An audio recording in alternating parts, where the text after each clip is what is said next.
Hey everyone, Scorpius here and welcome back to the channel. Today we're diving into one of the fastest and most overpowered leveling builds in Path of Exile 2, the Lightning Bolt Deadeye Ranger.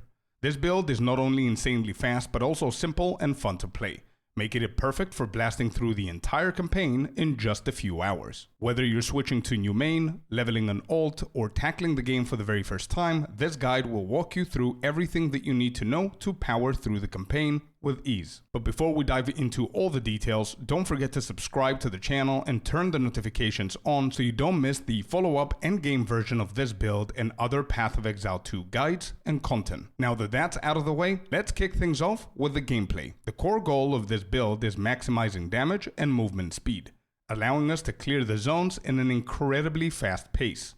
Since the Deadeye specializes in ranged damage, our focus is on one-tapping enemies and absolutely melting bosses before they even get a chance to react. If you prefer to take your time with a campaign, you absolutely can. But if speed is your priority, make sure you're always at or below the zone's level. The key is to keep moving forward, eliminating everything in your path while skipping unnecessary fights whenever possible. The Ranger can be on the squishier side when it comes to defenses, but we counter that by stacking the right gear, passives, and abilities, ensuring we kill enemies so fast that we barely even get hit. And to make that happen, we need to set up our abilities correctly. Our two main abilities are Lightning Arrow and Lightning Rod. Lightning Arrow shoots an arrow at the target, either hitting the enemy or a wall, which will then fire chaining lightning beams at all nearby enemies. This ability also converts 40% of physical damage to lightning damage, and it's the main ability that we spam. The support gems that we want on this are Martial Tempo for the speed, Primal Armament for extra damage, Mobility to reduce the movement speed penalty, and Lightning Infusion for additional lightning damage. Lightning Rod is our second most usability. It fires an arrow that drops from above, creating lightning burst. This effect remains in the ground, and any chaining lightning beams that make contact with it will chain and create more lightning bursts. So the combo here is throwing a lightning rod into a lightning arrow, which will cause a lightning burst to all enemies. For support gems, you want Scattershot for 2 additional projectiles, Concentrated Effect and Close Combat to increase the damage on the spot, and Conduction for 100% more chance to shock. At level 6, you can unlock the next ability called Orb of Storms. This is primarily our boss killing ability. When you press it, it will create an orb of electricity that fires chaining lightning bolts at all nearby enemies. So this can deal an insane amount of damage if you place it within the lightning rod area. The support gems that we want here are overabundance, so you can be able to place 2 orbs at the same time, chain for an additional chain, and of course persistence so the orbs can stay for a longer period of time. Once you kill Freythorn in Act 1, which should happen around level 10 or 12, you will get 30 Spirit, which we want to use on our first aura of this build, Herald of Ice. Herald of Ice will shatter enemies through our attack damage, which will cause icy explosions, especially when we increase our cold damage later on with our gear. The supports that we want on this are Longshot and Magnified Effect for the range, Innervate so we can help it trigger with lightning damage, and Cold Mastery to increase its level. Next, at level 14, we can go for the ability called Barrage. Although it's not mandatory to go for Barrage, I really like its gameplay, especially because it helps us melt bosses a lot faster. When used, it simply charges your next bow attack to repeat multiple times. So we primarily use it on bosses just before we fire a lightning arrow. The support gems we want on it are Premeditation to increase its damage, Ingenuity to decrease its cooldown, and Murderous Intent so we can add Calling Strike on it.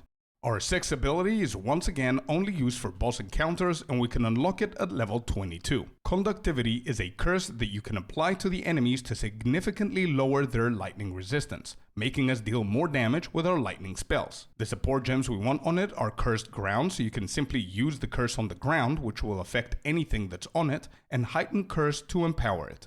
And lastly, once you kill Ignagduk, which is the witch on the broom, you'll get another 30 Spirit.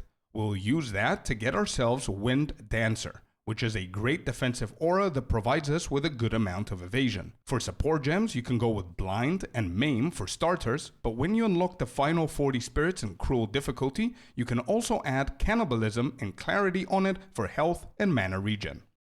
Personally, I haven't found the need of using the Inspiration Support Gem, which significantly reduces the mana you need for the ability it's attached to, but feel free to add this gem to either Lightning Arrow or Conductivity in case you have any mana issues. With these 7 abilities in our kit, the rotation is very simple and effective. Herald of Ice and Wind Dancer are passive auras, so once they're activated, you don't really need to worry about them. Lightning Arrow and Lightning Rod will be your go-to skills for clearing zones. In the early levels, start by hitting enemy packs with Lightning Rod, then follow up with Lightning Arrow to finish them off. As your damage scales, you'll eventually be able to one-tap enemies with Lightning Arrow alone. If you're having trouble landing shots, you can also use Orb of Storms after Lightning Rod for extra damage. For boss fights, you want to use your full rotation. Drop 3 Lightning Rods and 2 Orb of Storms on the boss. Apply Conductivity to reduce their lightning resistance. Use Barrage for high single target damage, and then spam Lightning Arrow. If they're still standing, just rinse and repeat until they're deleted. Now that we've covered the abilities in rotation, it's time to go over the gear that will make this build absolutely shred through the campaign. Once again, I'm assuming that this isn't your first time leveling, so most of the recommended gear consists of insanely strong and affordable uniques that will take this build to the next level. However, if you're starting fresh with your first character, don't worry, I'm going to provide alternative gear options to keep you on track. So the uniques that you're going to need from level 1 to level 26, which will help you power through the early game, are Widow Hail Crude Bow, which increases the bonuses gained from our quiver, making it a must-have. Asphyxia's Wrath Quiver, which provides extra speed and a ton of cold damage effects. Crown of the Vicar as the helmet, which grants extra skill levels along with life and mana per kill for sustain. Foxshade Quilted Vest, which offers solid defenses, bonus dexterity, and extra movement speed. Luminous Pace for the boots, which boosts movement speed, energy shield, and intelligence. Meginord's Belt, a massive strength boost along with increased flask efficiency. Painter's Servant as the gloves, which increases elemental damage and conversion, making our Herald of Ice explosions even stronger. Sure-footed Sigil for the amulet, which provides dexterity and great defensive bonuses. And if you can afford an early anoint, go for heavy ammunition to gain extra damage and attack speed. The distilled emotions you're going to need for heavy ammunition are guilt,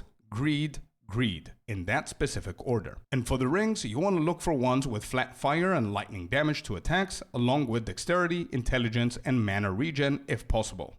From level 27 until the end of the campaign, we can start upgrading our gear to even better options. For example, at level 27, you can swap Crown of the Vicar for Thrill Steel to gain the Onslaught effect, which boosts attack speed by 20% and movement speed by 10%, making our gameplay even smoother. At level 30, you can replace one of your rings with the Palsy Ring.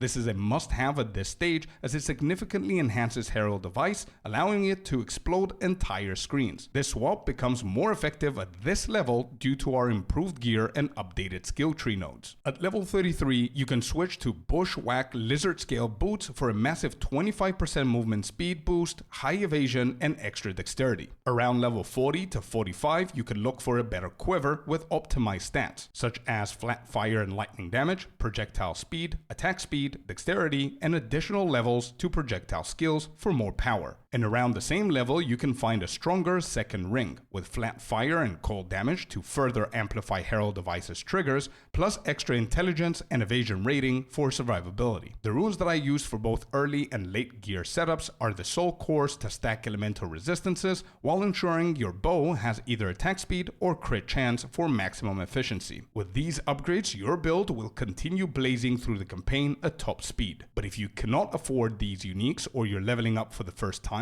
don't worry, this build is still completely viable. However, without those extra damage boosts, your focus should shift a little bit towards defensive stats to ensure smoother progression. Here's what you can prioritize for rare gear replacements. On the helmet, chest, and belt, you can look for evasion rating, maximum life, intelligence, dexterity, and ideally 1 or 2 resistances to stay tanky. The boots, you could do exactly the same thing, but with the addition of movement speed. Gloves, you can aim for maximum life, flat cold damage, intelligence, and resistances to balance offense and defense.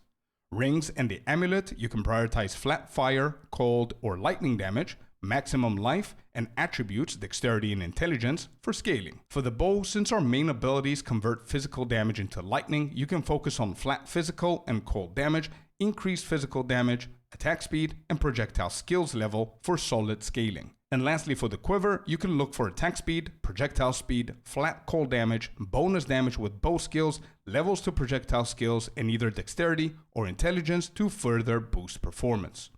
Just bear in mind that without the uniques, the build will be a little bit slower, but still entirely capable of handling the campaign efficiently. Just focus on balancing damage and survivability and you're going to be good to go. And speaking of balancing damage and survivability, let's take a quick look at the passive skill tree. The ascendancy that we're going for is the Deadeye, with the first 2 points going for Gathering Winds.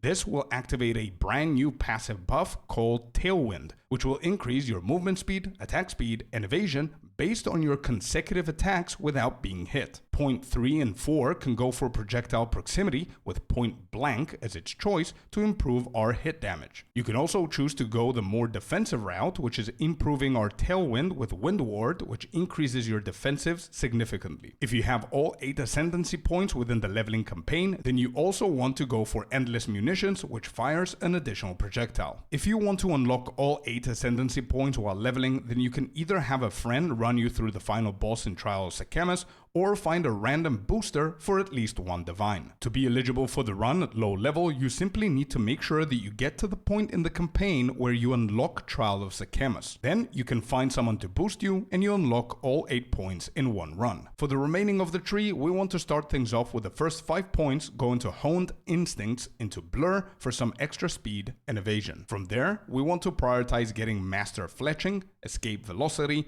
and Maiming Strike. We then go for Acceleration first, before making our way to Pierce the Heart. Then we go all the way down to Adrenaline Rush, into Embolden Avatar, and all the lightning nodes right here. The final few points should go for things like Forces of Nature, Exploit, Sand in the Eyes, and Harness the Elements up here. I added a few extra points here and there in case you're a higher level than I was when I finished the campaign. Now, if you don't know what to put for the attribute choices, we want to primarily go for intelligence on almost all of the nodes, especially early on.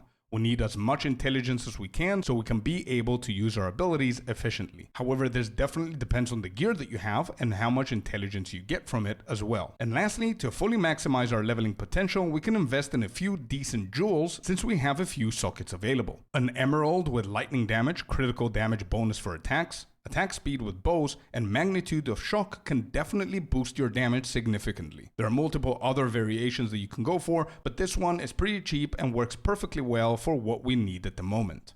I'm currently blasting through Endgame with the follow-up version of this build, and the transition into it is very smooth and simple. So with that in mind, if this guide helped you out, then consider liking this video and don't forget to subscribe and turn the notifications on so you don't miss out the endgame version of this build and any other Path of Exile 2 content that's coming up in the near future. If you guys have any questions regarding this build, feel free to comment down below and I'll do my best to answer to each and every one of you. Thank you very much for watching, and as always, here are 2 more videos that you might enjoy.